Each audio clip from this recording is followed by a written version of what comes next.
Bismillahirrahmanirrahim. Assalamualaikum warahmatullahi wabarakatuh. Alhamdulillahirabbil alamin. Alladzi arsala rasulahu bil huda wa dinil haqq lidhirahu 'ala dini kullih. Wa kafa billahi syahida. Wa asyhadu an la ilaha illallah wahdahu la syarikalah. Wa asyhadu anna Muhammadan abduhu wa rasuluh. Allahumma shalli ala Muhammad wa ala alihi wa ashabihi wa man tabi'ahum bi ihsanin ila yaumiddin. Ya ayyuhalladzina amanu taqullaha haqqa tuqatih wa la tamutunna illa wa antum muslimun. Wa ba'du, fa inna asdaqal hadisi kitabullah wa khairal hadyi hadyu Muhammadin sallallahu alaihi wasallam. Syarrul umuri muhdatsatuha fa inna kulla muhdatsatin bid'ah wa kulla bid'atin dhalalah wa kulla dhalalatin finnar. Ayyuhal ikhwah akramanallahu subhanahu wa ta'ala. Setelah kita aturkan syukur kita semata hanya untuk Allah yang teriring doa salawat salam semoga tercurah untuk Rasulnya Muhammad sallallahu alaihi wasallam. Berikutnya tema yang kita kaji kesempatan kali ini masih dari kitab Fiqh Al-Wajiz oleh Fadilatul Syekh Abdul Azim Badawi hafizahullah ta'ala, masih dari kitab nikah tentang masalah nusus. Yang sekarang nusus dari pihak suami. Nusus maknanya ketidakserasian, pembangkangan, ketidaktaatan, ketidakharmonisan. Yang sekarang dari pihak suami, dari pihak istri pembahasannya sudah. Untuk memahami pembahasan nusus, kita urutkan permasalahannya, sehingga di situ nanti akan tampak nusus itu seperti apa. Ketika orang berkeluarga lalu punya anak, entah laki-laki maupun perempuan, itu penanggung jawabnya adalah orang tuanya. Anak laki-laki disiapkan untuk jadi pemimpin, anak perempuan disiapkan untuk menjadi rakyat yang dipimpin dengan baik. Jadi anak laki-laki disiapkan sebagai pemimpin, anak perempuan disiapkan menjadi rakyat yang baik, sehingga ketika pemimpinnya baik, rakyatnya baik, nanti hasilnya pun juga baik. Tentunya secara standar begitu. Kita bicara standar. Kalau kenyataannya macam-macam. Ketika sudah masuk kepada umur nikah, di mana perempuan itu dicari dan dilamar. Perempuan itu dicari dan dilamar. Secara umum begitu. Walaupun peristiwa sebaliknya ada. Secara umum adalah dicari dan dilamar. Laki-laki ketika mencari dan melamar berarti dia sebagai penanggung jawab dan berusaha keras untuk menampilkan seorang imam, seorang pemimpin. Karena secara tuntutan standar wani ngelamar berarti dia punya kemampuan untuk memimpin. Secara standar itu begitu. Dan dia sadar orang yang dicari dan yang dipimpin itu bukan bidadari, tapi manusia yang bawaan dari namanya rakyat, namanya dicari, itu berpotensi memiliki penawaran, karena yang datang ngelamar itu menawar, sehingga berpotensi nyang-nyangan, istilah bakulan wani piro, artinya betulkah mampu memimpin, wani piro mananya betulkah mampu memimpin, sehingga namanya dicari. Kadang itu juga ada potensi agak jual mahal. Barang itu digoleki, kadang ditawarnya murah napa larang. Biasane. Ini kita bicara naluri. Bukan bicara martabat. Tapi bicara naluri. Barang yang digoleki itu biasanya ditawarkan, apalagi dengan sangat mencarinya itu bisa dihargakan mahal, dan itu wajar karena orang tua akan melepas orang yang berada di dalam tanggung jawabnya, yang harapannya ketika orang tua punya anak ya diopeni dengan baik, dimimi tenanan, dibahagiakan. Memang anak itu adalah hasil cinta kasih sayangnya, makanya ketika dilepas dipimpin oleh orang lain itu harapannya lebih baik, harapannya lebih baik. Makanya ketika orang tua melepas pun juga harus bertanggung jawab, betulkah dia bisa mengemban amanat yang kuembankan. Di balik itu memang laki-laki itu mengemban amanat dari Allah. Kamu halalkan farjinya dengan menyebut nama Allah, berarti itu ada amanat dari Allah. Orang tua yang dilewatkan memiliki kepentingan besar, sehingga sekira nanti bisa memimpin. Orang tua ketika melepas, anak pun juga akan mengalami kebahagiaan. Memang orang tua gitulah, anak adalah hasil cinta yang ia urus dengan kasih sayang, ia perjuangkan dengan modal nyawa. Nah begitu, ya kan, ibunya melahirkan modalnya nyawa, mboten?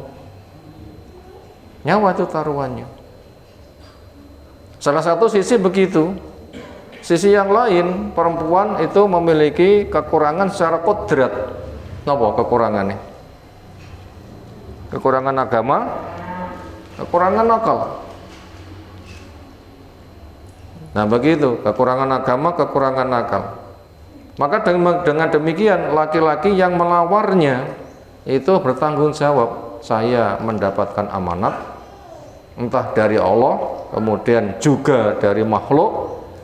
Yang kedua, orang yang kamu cari itu punya kekurangan, sementara kamu sebagai pemimpin nanti mas'ul akan ditanya, karena kulukum ra'in wa kulukum mas'ulun an ra'iyatih. Masing-masing kamu itu pemimpin akan ditanya. Juga Allah telah menandaskan ku anfusakum wa ahlikum naro, jaga dirimu, jaga keluargamu dari api neraka. Penjagaan itu dengan ilmu, dengan akhlak, dengan percontohan yang baik, dengan jalan di jalan Allah, yang itu nanti akan menghantarkan menuju kepada keselamatan dan terjauhkan dari bahaya. Maka dengan demikian kewajiban laki-laki sebagai pemimpin wujudkan, sehingga ketika dia memiliki potensi lalu diserai, maka dia memiliki tanggung jawab. Nah, bila tidak nanti bisa dituntut. Kenapa? Kamu mengemban amanat, sekarang bentuk wujud tanggungnya seperti apa? Nanti bisa dituntut. Itu gambarannya seperti itu. Kemudian ketika sudah menikah, suami jelas sadar memikul amanat, jelas sadar dia sebagai pemimpin, jelas sadar istrimu yang kamu pimpin itu punya kekurangan. Makanya ketika mengalami ketidaksinkronan, ketidakharmonisan ada unsur pembangkangan, ketidaktaatan, itu nusus namanya. Nah, bagaimana kamu menyelesaikan? Entah dengan nasihatmu, dengan pisah ranjangmu, dengan pukulan pelajaranmu, bukan pukulan ngamuk, bukan pukulan menyakiti, tapi pukulan pelajaran. Itu sudah 3 langkah kita sampaikan, memang itulah alamnya. Kemudian apabila yang nusus itu dari pihak suami, bagaimana penyelesaiannya? Tentunya nususnya suami tidak sama dengan nususnya istri. Nususnya suami tidak sama dengan nususnya istri. Termasuk ketika meluruskan, membenahi nususnya suami tidak sama dengan nususnya istri. Di dalam sholat, mungkinkah imamnya salah? Mungkin. Gimana cara membenarkannya? Tasbih. Subhanallah. Bila perempuan memberikan tepuk.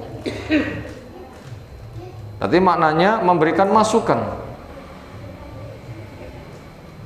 Bila ditasbih sekali belum, yang kedua. Bila yang kedua belum, yang ketiga. Bila juga nggak paham, supaya imamnya noleh. Ketika noleh tanya ada apa, nanti dijawab. Berarti kalau begitu memberikan masukan. Memberikan masukan. Nah, istri ketika memberikan masukan kepada suami bisa langsung atau bisa melewati siapa, pokoknya pesan itu bisa sampai. Artinya ada kesalahan, luruskan. Itu kasusnya seperti itu. Kemudian apabila akhirnya imam itu tidak layak ngimami, imam itu tidak layak ngimami, suami tidak layak memimpin istri. Kenapa? Karena kejahatannya. Maka sekira diberikan masukan tidak kena, maka di sana ada istilah yang namanya khulu. Di sana ada istilah namanya apa? Khulu. Kenapa khulu itu terjadi? Karena suami tidak bisa melaksanakan tugas diantaranya, atau penyimpangan dari keagamaannya. Karena perempuan Islam, muslimah, mukminah itu punya laki-laki pezina nggak boleh, punya laki-laki musyrik nggak boleh, punya laki-laki tidak bisa memimpin dan tidak bisa dibenahi, itu berarti tidak bisa melaksanakan tugas, itu boleh melepaskan diri, boleh melepaskan diri. Di dalam sholat berjamaah di sana ada istilah mufarokoh. Mufarokoh niku napa? Jamaah mufarokoh niku, yaitu melepas dari jamaah. Tapi enggak sembarangan boleh mufarokoh, itu ada kriteria. Karena prinsipnya imam dijadikan diikuti, sehingga enggak gampang-gampang makmum melepaskan diri. Kalau kita melihat pelajaran dalam sholat, makmum boleh mufarokoh meninggalkan jamaah, napa sebabnya? Karena imamnya terlalu panjang, sementara makmumnya gak kuat. Mungkin kudu semaput atau punya kebutuhan yang mendesak yang tidak bisa berlama. Makanya karena pada waktu itu imam ketika ngimami semisal mau soal Al-Baqarah nganti entek pinten juz niku. Makmumnya kudu semaput masa kudu kon ngentek nih. Jadi ya ora pengen tapi ya piye. Sehingga ketika itu diadukan kepada Nabi, ternyata sing diseneni imami, kami itu membuat masyarakatmu lari. Nggak boleh menjadi munafirun, membuat masyarakatnya lari. Maka sapa sing imami, ukurlah kemampuan jamaahmu, ukurlah kemampuan jamaahmu. Mungkin ada yang sakit, ada yang punya repot nemen, ada yang lemah, atau ada yang apa. Ternyata tuh sing diseneni imami. Jadi kalau begitu, perempuan itu memiliki hak khulu. Ketika imamnya dianggap tidak sesuai dan tidak bisa dibenahi.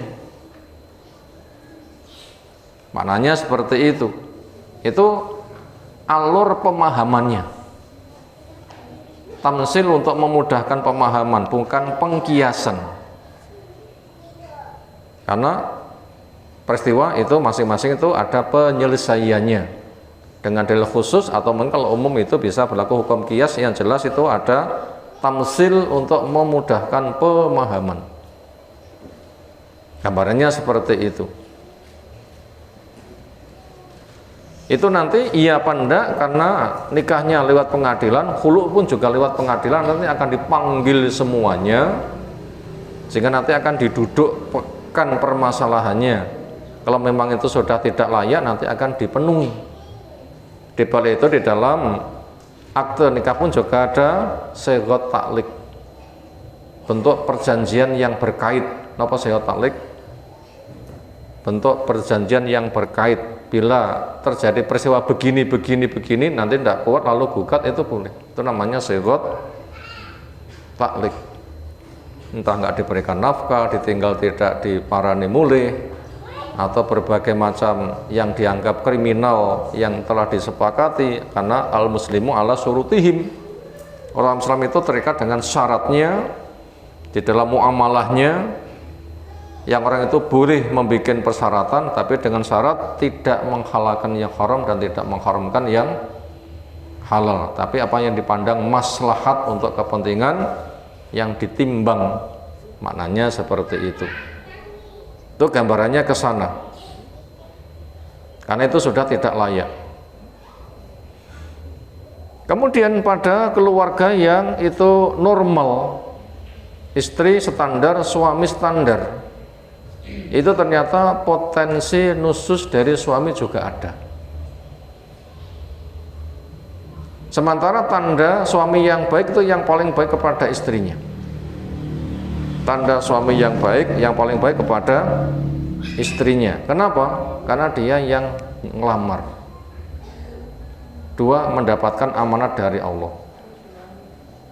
Kemudian ketiga, ada amanat dari orang tua. Sengaja datang ngelamar, ada amanat dari Allah, ada amanat dari orang tua, punya kewajiban memimpin yang nanti akan ditanya. Makanya dia harus berusaha menampilkan kepemimpinan sebaiknya, sehingga secara harapan dicari celahnya tidak ada.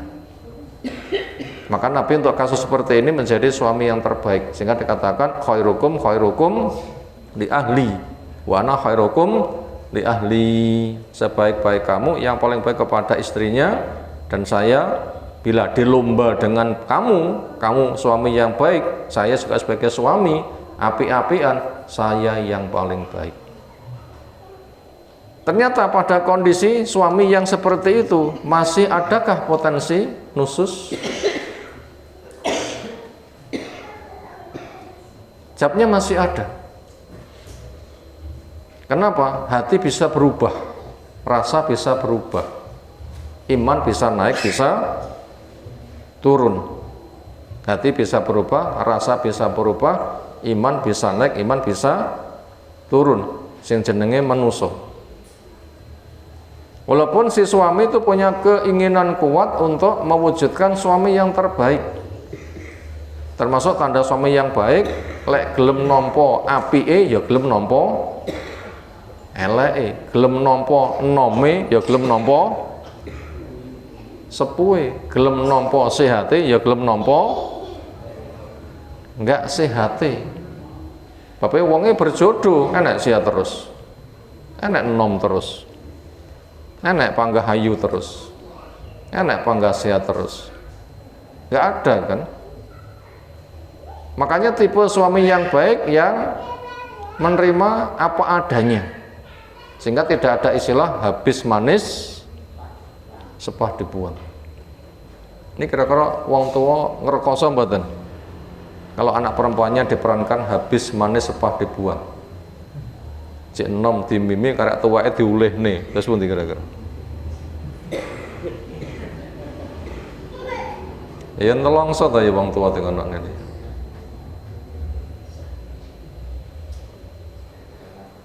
Dan ternyata ketika Nabi SAW bergaul dengan Bu Khadijah sampai tua renta karena umurnya juga jelas di atasnya, itu ternyata cinta Nabi kepada Bu Khadijah tidak bisa dikalahkan dengan istri-istri lain sing akeh nom tur ayu.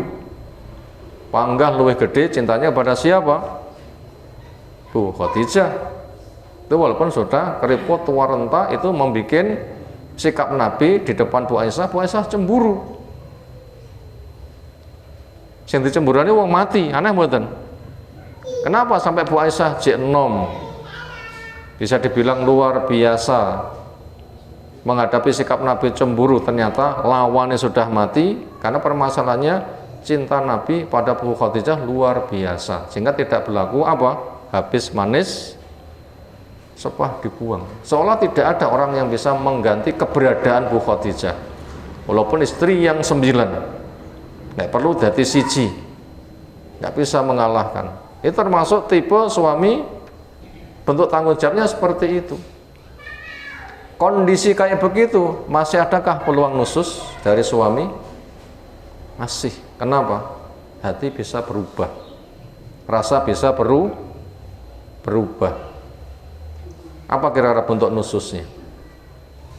Ya mungkin didorong oleh keadaan. Apa bentuk keadaannya? Mungkin salah satu sisi, walaupun tidak semuanya begitu.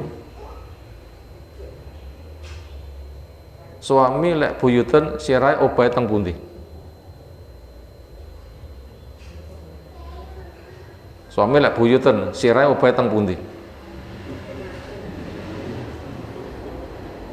Mun nate mirsani suami sing buyuten apa dereng? Teng pundi obahe sirai? Manggah mantuk elok. Ngengkel, kadang 90 kados 120 sing duwe anak nggih.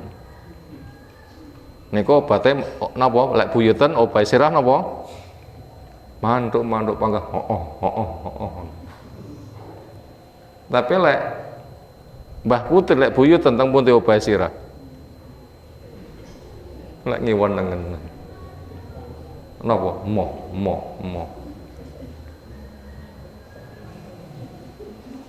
Bahkan ada sebagian istri ketika sudah tidak haid itu tidak mau didatangi suaminya. Bahkan ada sebagian istri ketika sudah tidak haid, seketan, itu ada yang tidak mau didatangi oleh suaminya. Alasannya reno-reno. Mungkin nggak punya selera, mungkin wis nggak ngemut, raketang ngemut permen kan lagi. Napa mut nih? Nggak selera.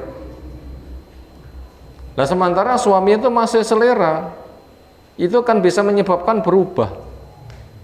Sehingga perubahan rasa yang semula sangat cinta ketika syahwatnya nggak tersalur karena suami lek buyuten mantuk-mantuk, istri lek buyuten geleng-geleng. Ketika ini tergoda oleh urusan syahwat, ini merubah rasa. Yang semula sangat cinta itu nanti bisa berubah. Mungkin menjadi diam, menjadi acuh, lama-lama menjadi benci. Ketika nggak kuat, ini nanti bisa terjadi perceraian. Nah, dari situ muncul nusus, walaupun itu tidak disengaja ada. Walaupun itu dari suami yang terbaik, dari istri yang terbaik. Itu bisa muncul nusus dari situ. Akhirnya bentuk nusus di situ apa? Ya mungkin karena didorong oleh hati yang tidak puas, mendongkol. Mungkin hilang kemesraan, lama-lama nanti berpaling. Sementara ayatnya telah kita baca, nukilan dari surah An-Nisa yang ke-128, wa in khafat mim ba'liha nusuzan au i'radun. Ketika istri khawatir dari suaminya akan adanya nusus, istri khawatir dari suaminya adanya i'rad, berpaling, ini bentuknya. Suami nusus pada istri, suami nusus pada suami berpaling dari istri. Nusus kalih i'rad niku tasih gedhe pundi bahayane. Nusus niku nama, i'rad berpaling niku napa? Ini ada syarahnya, ada tafsirnya. Nusus itu mungkin masih bergaul, cuma acuh, nggak gampang dijawab iya, mungkin sering dijawab tidak, karena makna nusus itu membangkang. Membangkang itu ya bahasa kita rene ogah. Nah, niku nusus niku membangkang ngoten niku. Aku gekno anu gah golek gawe dhewe. Nah, ngoten tenan nusus ngoten niku. Membangkang, enggak taat. Itu sering terjadi. Mungkin karena hati dikuasai oleh rasa ndongkol, mungkin itu sering terjadi. Lah i'rad itu lebih berat lagi. Berpaling itu lebih berat lagi.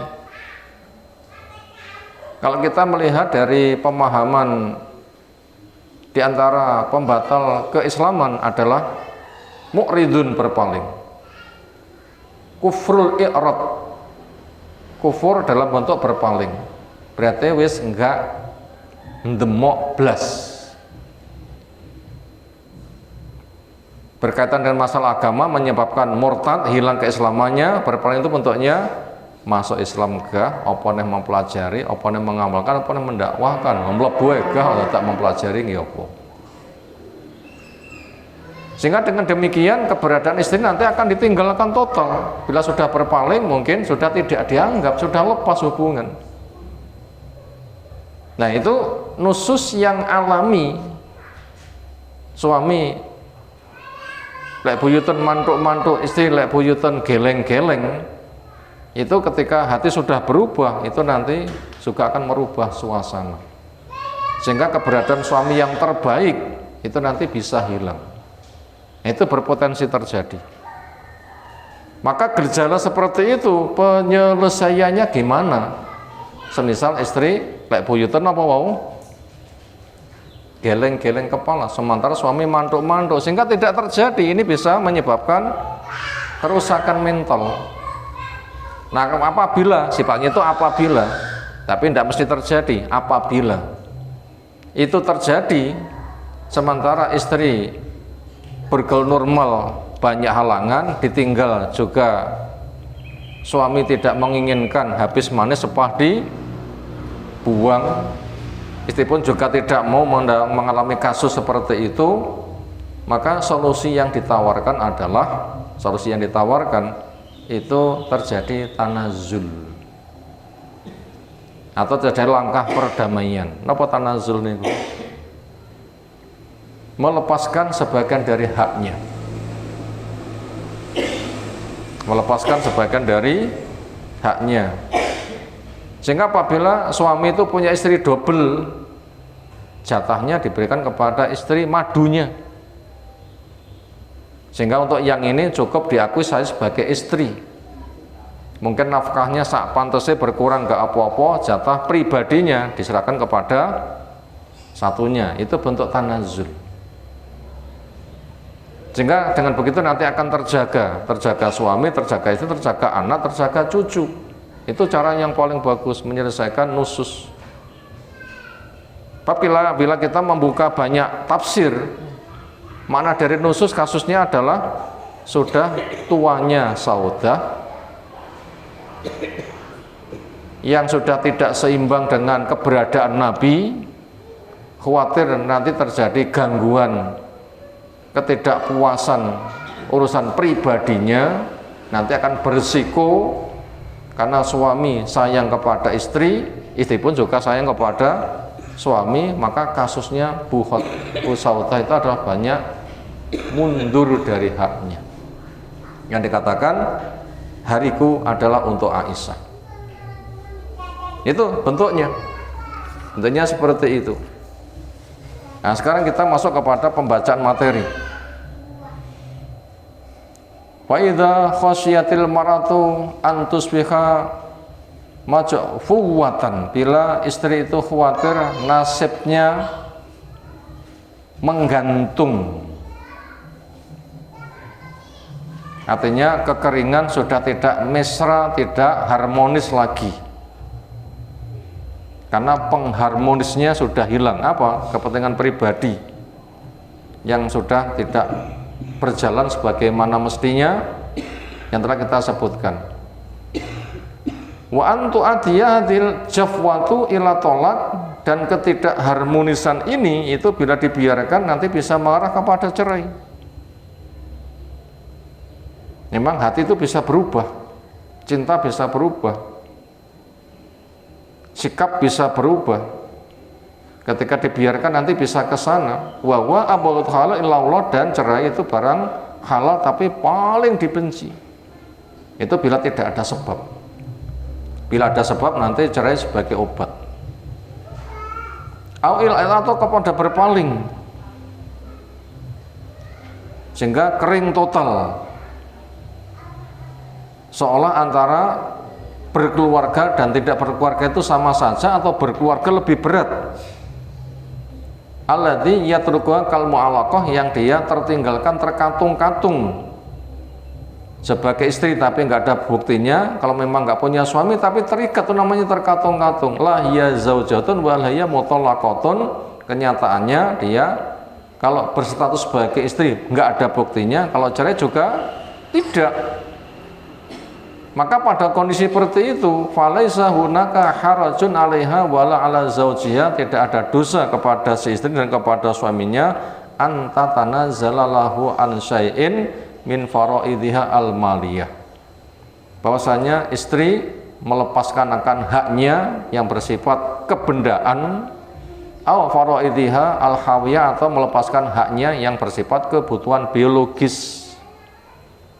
Yang tadi digambarkan lek buyutan terus pun tiwau sirahipun geleng-geleng ngiwonengen panggah moh apamanya begitu.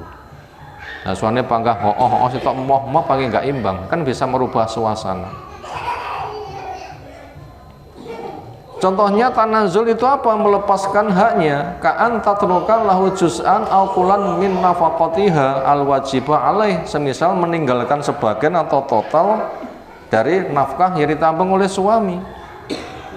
Mungkin istri merasa punya penghasilan, ya sudahlah, aku nggak usah diberikan nafkah, pokoknya tetap diakui sebagai seorang istri. Sementara kalau punya modal untuk menjaga kehormatan diri, itu supaya menikah lagi, itu solusi. Biasanya untuk bidang ini terjadi kekikiran. Dan cara ini bagus, karena nggak sama dengan cara yang tidak islami. Napa cara yang tidak islami? Ketika istri merasa sudah tidak srek lagi dengan suaminya, sementara suaminya itu masih butuh, maka ada yang usul, wis golek ning njaba kok ora digawa mulih. Istirahe lek dahar gawe pincuk ae, rasa gawe piring. Lek piring dadak disai, tapi lek pincuk karek gua. Artinya basa kasare kon zina, bahasa kasare ngoten nanti. Wis lek butuh ngono kuwi golek nang njaba. Pokoke rasa dirabi. Sing penting kene panggah ketok utuh suami istri. Ada yang usul seperti itu. Islam tidak mengizinkan solusi seperti itu. Maka solusinya adalah tanazul, melepaskan sebagian hak kebendaan. Mungkin dengan itu suami bila ingin menjaga kehormatannya biar menikah lagi, asalkan itu terjaga keluarganya. Au tatruka lahu kismataha wa lailataha in kanat lahu zaujatun ukhra yu'thiruha, atau melepaskan jatah malamnya bila suami memiliki istri yang lain yang itu memang menjadi kecondongan hatinya. Wa kanat hiya qad faqadat hayawiyataha lil israh au zajiyah au jadibiyatiha. Apabila memang istri sudah kehilangan gairah kebutuhan biologisnya untuk pergaulan mesra suami istri, atau kehilangan daya tariknya, itu jalan penyelesaian nusus seperti itu. sehingga kekeluarganya terjaga. Adapun kebutuhan syahwatnya yang satu udzur, itu penyelesaiannya seperti itu. Hadza kulluhu idza ra'at hiya bikamili ikhtiyariha wa taqdiriha li jami'i dzurufiha. Ini semuanya pertimbangannya ketika si istri melihat dengan penuh pertimbangan yang teliti dari semua sisinya. Sebab secara kemasyarakatan podo-podo tidak ada kebutuhan biologis sing sitok dalam keadaan masih sah suami istri, sing sitok sudah enggak duwe bojo. Niku wonten masyarakat sami napa beda? Enggak jimae sebabe rondo, enggak jimae sebabe pancen sudah tidak memungkinkan, tapi keluarga utuh, beda kan? Itu beda. Nah, apalagi nanti di depan anak putu keluarga, bab cerai itu nanti bisa menimbulkan perkara yang lebih genting. Anna dzalika khallaha wa akrama min talaqiyah. Nah, cara ini lebih baik daripada harus terjadi lepas. Maka dikatakan pada ayat wa inni mar'atun khafat min ba'liha nususan aw iradan fala junaha 'alaihima ayyusliha bainahuma wasulhu khair. Jika istri khawatir dari suaminya nusus atau berpaling, maka tidak mengapa keduanya menempuh jalan damai. Itu caranya jalan damai, yaitu istri melepaskan haknya biar suami menikah lagi supaya kehormatannya terjaga, atau bila memang itu punya istri double, harinya diberikan kepada madunya. Sumayu akibu alal hukmi bi anna sulha itlaqan khairun minasyiqaq wal jafwa wan nusus wa talaq. Kemudian Allah mengiringkan keterangan hukum bahwasanya damai secara mutlak lebih baik daripada perpecahan, kekeringan, kedurhakaan, apalagi cerai. Allah katakan wasulhu khair. Maka dengan tidak cerai, dua keluarga tetap utuh. Dengan tidak cerai, orang tua di depan anak tetap utuh. Dengan tidak cerai, mbah buyut di depan cucu, wayai juga tetap dalam keadaan utuh. Nanti terjadi cerai, itu nanti kesane nasib. Habis manis sepah dibuang, sehingga orang itu tidak ada harga. Makanya Nabi tidak melakukan hal seperti itu. Tsumma yakhusu ar-rajula al-ihsan. Kemudian Allah mendorong kepada si suami supaya berbuat baik ila hadil mar'ah ar-raghibah fi, kepada istri yang memiliki niat yang luar biasa tadi, yaitu halangan hilangnya kebutuhan biologis tidak menyebabkan terjadi perceraian. Ini yang diinginkan. Walidha tanazalat an ba'dhi huquqiha, karena itulah dia mundur melepaskan sebagian hak-haknya, tujuannya lita boko fi ismati, supaya tetap terjaga keutuhan pernikahannya. Wa yubayyinu anna Allah alimun bi ihsanihi wa yusazihi bih, dan Allah mengkabarkan Allah itu maha tahu baiknya dia dan nanti akan membalasnya. Fa yaqul, maka Allah firmankan wa ufdiratil anfusuh wa in tusinu wa tattaqu fa innallaha kana bima ta'maluna khabira. Dan dihadirkan pada diri manusia kikir. Jadi wong kon melepas sebagian hak niku angel. Entah dari istri maupun suami. Maunya dari istri ya tak pek dewi, mau dari suami lek pancen rakana ya tak gua. Basa gampange ngoten. Sementara menempuh jalan tengah niku angel. Jalan tengah adalah istri memiliki hak tetap terjaga, tapi melepaskan sebagian hak. Suami tidak boleh melepasnya, tetapi dia memiliki kesempatan untuk cari solusi yang lain yang halal. Itu namanya jalan damai. Ya, sering manusia itu memiliki jiwa kikir, gah ngono kuwi. Makanya Islam membimbing jalan tengah, jalan damai. Tanda-tanda damai niku napa? Tetap entuk separuh, ilang separuh, niku jalan damai. Istri ilang separuh, entuk separuh, suami ilang separuh, entuk separuh, niku jalan damai. Makanya bila kita lihat kasus nikah belum jima cerai, mahar sudah diberikan, napa jalan damai ini? Suami nyerahne utuh, sekarang entuk balen separo, istri nompo utuh, sekarang balekne separo. Itu namanya jalan damai. Kasus yang lain untuk urusan hutang piutang, ketika ditagih nek masjid nganti geger, makanya Nabi mengisyaratkan damai dengan memberikan isyarat separuh. Artinya kamu memiliki hak nagih yang semula 100 karek 50, dia yang punya kewajiban bayar 100 juga karek 50. Jadi itu adalah hilang separuh tetap hak separuh, suami maupun istri. Istri dapat hak separuh, tetap jadi istri tidak dilepas. Dia kehilangan separuh, yaitu misalnya dananya serahkan kepada suami ben golek solusi halal lainnya dengan rapi lagi. Suami juga sama, dia harus menanggung istrinya, tidak dengan cara mencerainya, tapi dia mendapatkan modal tidak memberikan nafkah kepada istri. Itu apabila memang istri merelakan dengan cara itu. Atau apabila itu memang punya istri double, haknya semula dibagi 2 sekarang menjadi 1, yang dengan demikian nanti syahwatnya masih terjaga. Kasus ayat ini kasusnya seperti itu, adanya nusus yang saudah merasa takut. Makanya Allah berpesan, bila kamu mau berbuat baik dan tetap menjaga ketakwaan, maka Allah tahu dengan teliti terhadap apa yang kamu perbuat. Nah, berikutnya kita melihat asbabun nuzulnya. Wa sababun nuzulil ayat, dan sebab turunnya ayat ini untuk memudahkan pemahaman. Zakarahu Abu Dawud min hadis Hisam ibnu Urwah an Nabih qol. Abu Dawud meriwayatkan hadis dari Hisam anaknya Urwah dari bapaknya Urwah. Urwah itu adalah keponakan Bu Aisyah. Lagi itu Hisam itu ada putune Asma atau buyute Abu Bakar. Yang cerita Bu Aisyah, yang menceritakan adalah keponakannya, kemudian ke anaknya keponakan, berarti putune Bu Aisyah dari jalur Asma, yaitu putune Asma yang asli.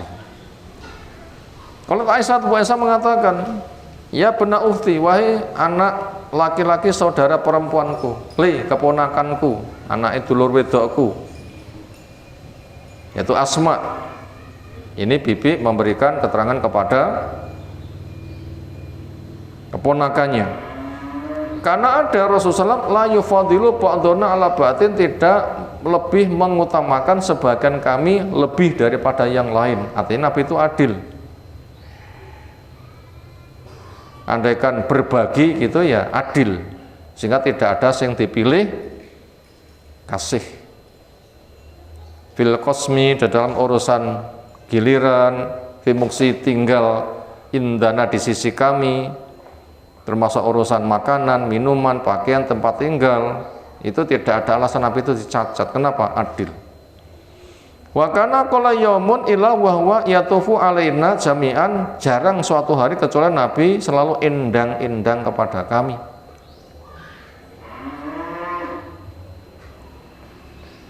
Semisal bar ngasar niku indang-indang, ngindangi sini kono piye kabare, sehat ya wis, ngindangi kono piye kabare, sehat ya wis.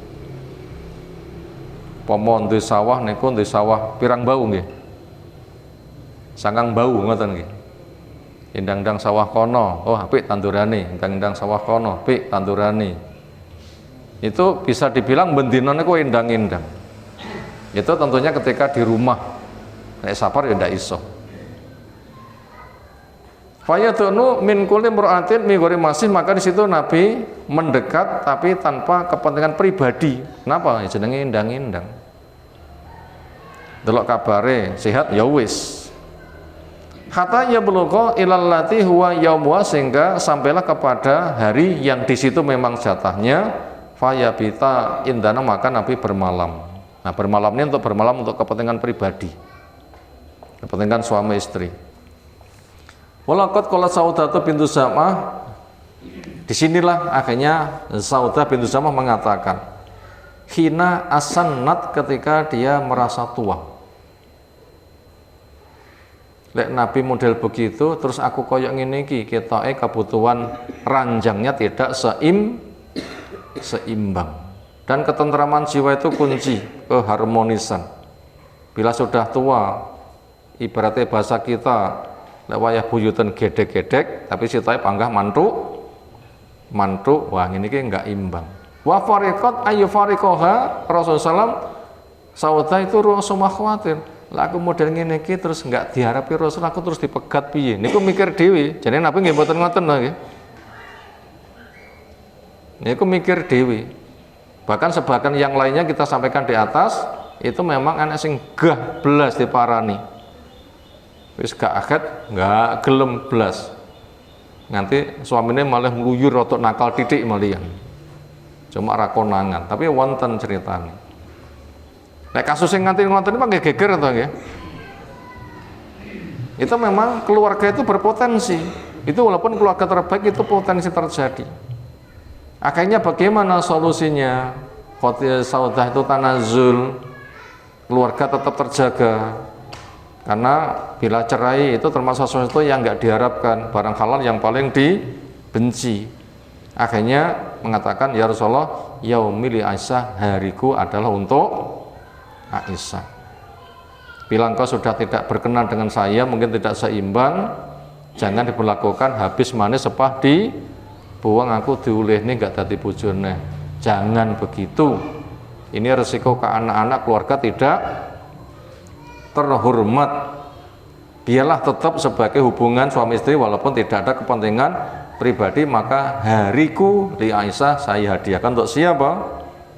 Bu Aisyah. Faqabila dzalika minha, maka Nabi menerima yang ini. Makanya saudah itu ketika terjadi geng-gengan, istri Nabi niku geng-gengan mboten? Lho geng-gengan lho nggih. Bu Aisyah bersama Zainab tidak salah, itu bose geng. Sitok bose geng sinten? Aisyah, sitok bose geng sinten? Zainab. Makanya yang terkaji kemarin di Nurul Huda Borengan itu Bu Aisyah dilabrak oleh madunya sinten yang labrak? Zainab bintu Jahsh. Semula para istri Nabi ngelobi Fatimah. Nduk maturo kepada Nabi, abimu lek tresnani Aisyah kok kenemenen. Kita padha bojone kok ora patek nemen kaya Nabi tresnani nyang Aisyah. Fatimah budal, Pak, ibu-ibu sami dawuh makaten berkaitan jenengan terlalu condong datang Bu Aisyah, mbok yo liyane diberlakukan semisal. Apa kata Nabi? Nduk, awakmu seneng nggak karo sing disenengi bapak? Nggih to, Pak. Nek pancen ngono, bapakmu condong yang iki, awakmu ya melu condong. Nggih pun kula nderek. Dongeng balik, piye, Nduk? Nabi dawuh ngene, wis ra marepne blas. Balik ya kono, apa kata Fatimah? Giyah. Akhirnya mereka melobi kepada Zainab bintu Jahsh. Akhirnya dia yang labrak. Bu Aisyah dikata-katain, entek-entekan, bahasa gampangnya begitu. Akhirnya Bu Aisyah memandang pada Nabi, diizinkankah saya membela diri? Nabi memberikan isyarat, silahkan di lafaz yang lain. Dunat intasyiri, silahkan kamu bela diri. Begitu ada izin, langsung sekali semprot, sitok gak bisa berkutik. Akhirnya Bu Aisyah menang. Apa kata Nabi? Wow, pancen putrinya Abu Bakar. Ada bahasa begitu. Itu ada seperti itu. Itu persaingan keluarga Nabi. Mereka perempuan sempurna itu juga bisa mengalami. Istri Nabi itu perempuan sempurna enggak? Kawamil mereka, kamilatun jawabnya kamamil, kita juga mengalami kasus seperti itu mengalami. Itu gambarannya ke sana. Makanya sing dadi grupe Bu Aisyah itu adalah Saudah. Siapa grupe Bu Aisyah? Saudah. Pro ne tenanan ngoten niku. Napa kok pro? Genek persaingan, bahkan Bu Aisyah dapat hadiah. Jatahku PN ya, lah ngoten niku.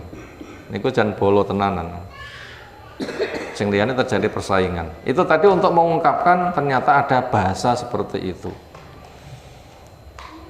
Qalat taqul, akhirnya Isa menjelaskan fi dzalika anzalallahu, berkaitan dengan ayat ini Allah turunkan wa fi asbahiyah, dan untuk kasus yang semisal wa ini meratun khufat mim ba'liha, bila istri khawatir adanya nusus dari pihak suaminya. Kesimpulannya dari apa yang telah kita baca, seperti apapun baiknya suami, seperti apapun baiknya istri, maka nusus dari suami tidak bisa dihindari.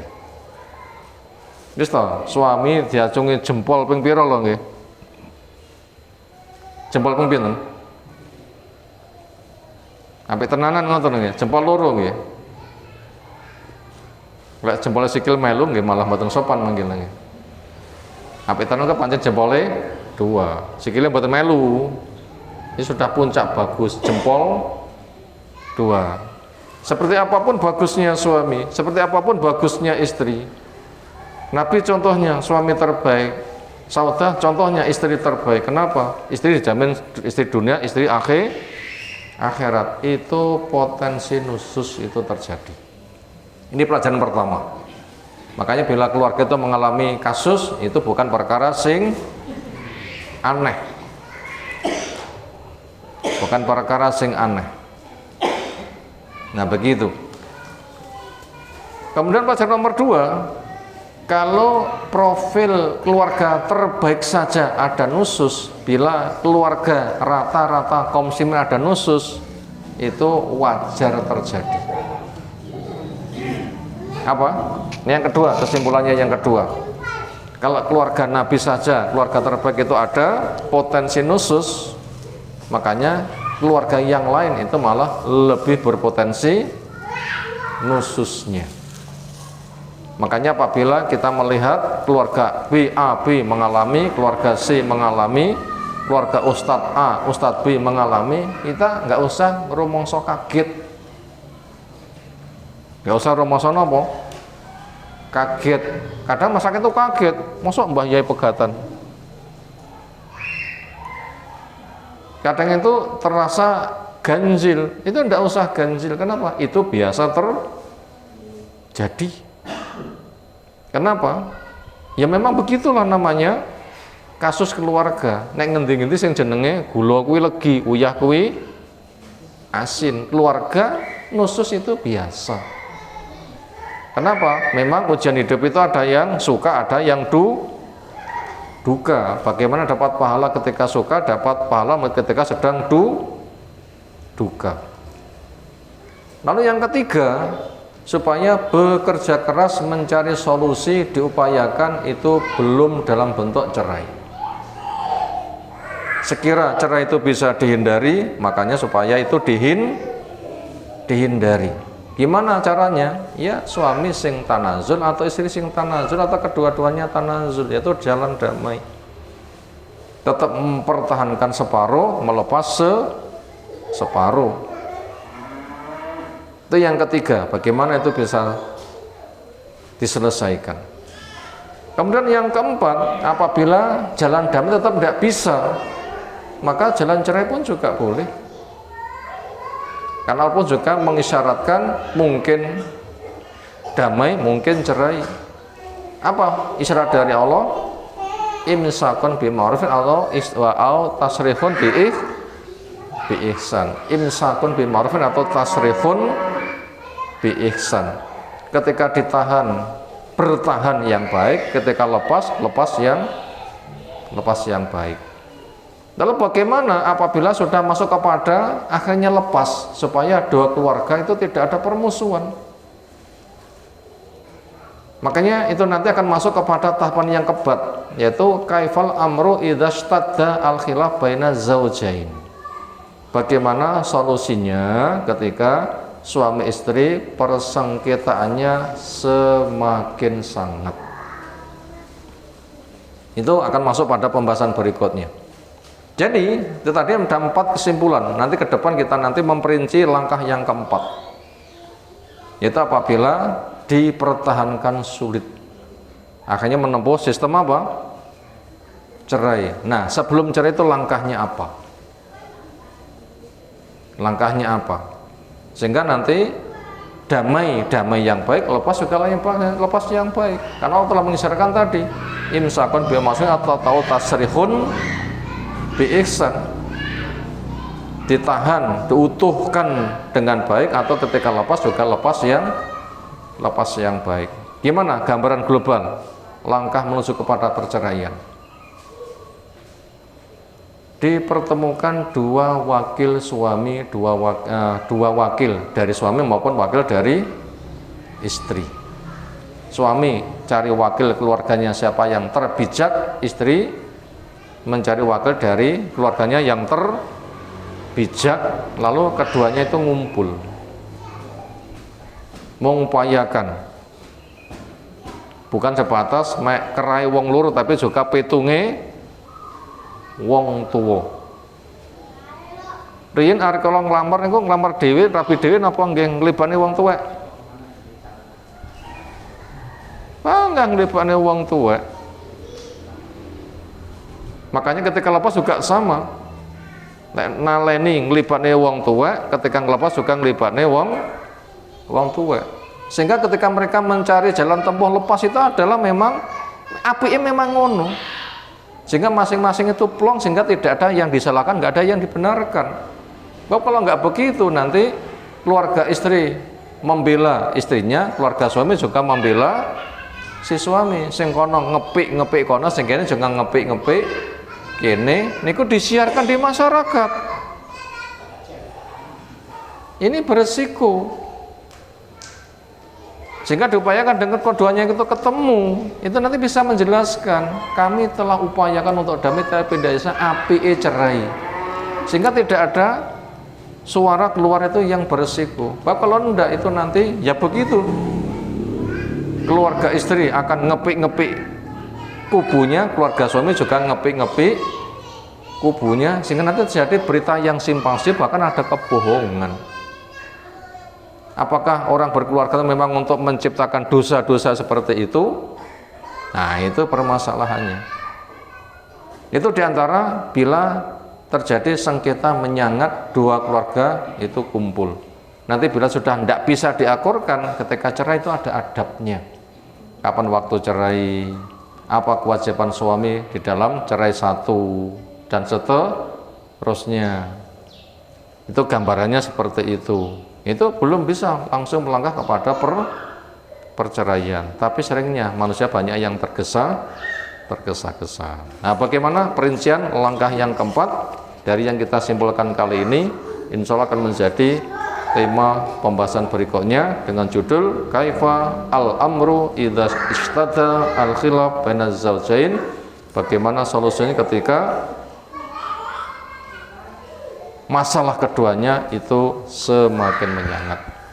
Kayaknya kita cukupkan dulu kali ini. Soal kelanjutannya kita sambung waktu yang lain. Semoga dengan penyampaian bertahap nanti akan semakin mudah untuk bisa kita pahami, karena kasus fikih talak itu memang butuh pemahaman yang bertahap, karena kadang dianggap agak rumit, karena enggak seperti wajarnya yang ada di masyarakat, tukaran pegatan kemudian terus nyewa becak ngoten nggih. Boyongan kabeh nyapon nduk wis. Rong nek ajaran cuk-cuk ora nek rep bledek ujug-ujug udan terus ngoten nggih. Kaget mboten? Nah, itu sering terjadi. Nah, Islam tidak mengizinkan seperti itu. Enggak dicela cerai, tapi ada adabnya. Enggak dicela cerai, tapi ada adabnya. Demikian kita sampaikan. Subhanakallahumma bihamdika asyhadu an la ilaha illa anta astaghfiruka wa atubu ilaik. Assalamualaikum warahmatullahi wabarakatuh.